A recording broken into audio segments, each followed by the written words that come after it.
This is a close analysis of a manifesto on the filmmaker Aster. In Aster's films, there is always a reoccurrence of symbolism. In both of his hit feature films, he displays real-life cult symbols and mythological runes which represent the cults in his movies. For example, in his first feature film, Hereditary, King Paimon's symbol, who is the unseen major antagonist of this film, is present from the very start of the movie.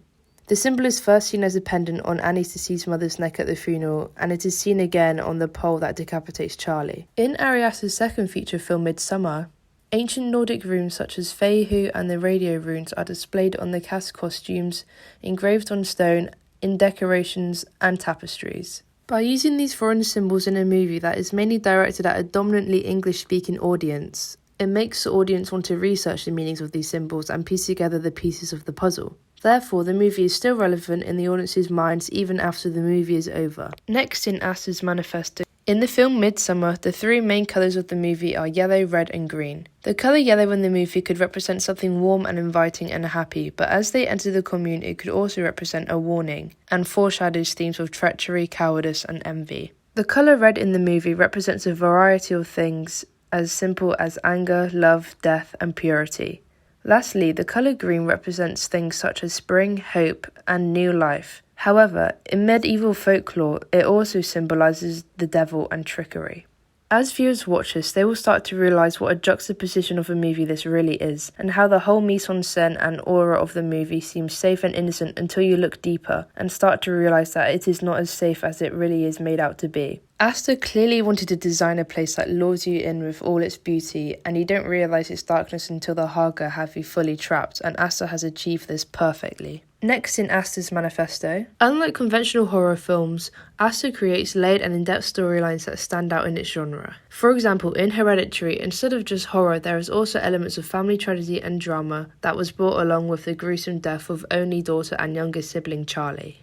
Likewise, in Midsummer there is also a family tragedy where Danny's entire family dies horrifically, as well as the movie also being a breakup film between Danny and Christian. In both of the movies, there are parallel scenes of the female protagonists not crying but wailing in misery at the loss of their loved ones. And even just these scenes alone, if they were separate from the movies, are haunting within themselves. By adding these dynamics to his stories, Aster creates an unmatchable level of horror. Moving on to Aster's economics. In Ari Aster's films, he incorporates economical factors into his storylines through the demonstration of gluttony. In Hereditary, the whole aim of the film is that the cult want to possess the King Paimon into Peter and give the demon a strong and healthy physical form. At the end of the movie, one of the cult members, Joan, says, "Great Paimon, give us your knowledge of all secret things, bring us honour, wealth and good familiars.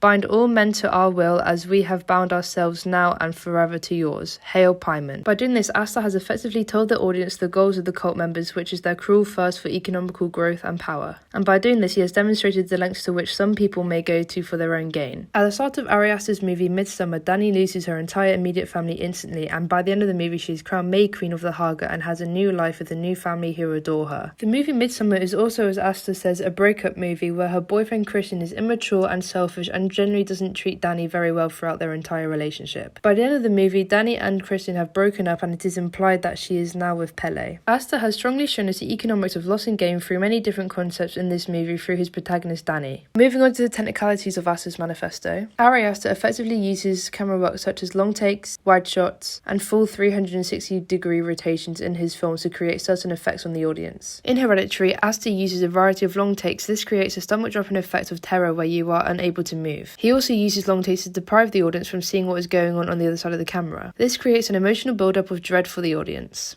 Wide shots are frequently used in Midsummer. By doing this, it overloads the audience with information and disorientates them, and makes them feel exposed as if there is nowhere to hide. Also, at the start of the movie, when they are entering the Haga commune, the camera does a 360-degree turn which represents the sense of entering another world. These shots Ari Aster have used all have intent and are not executed only for aesthetic reasons. Next, in Aster's film Hereditary, he mostly uses natural light coming in from windows, and when he does use practical light, it is usually from candles or a fireplace.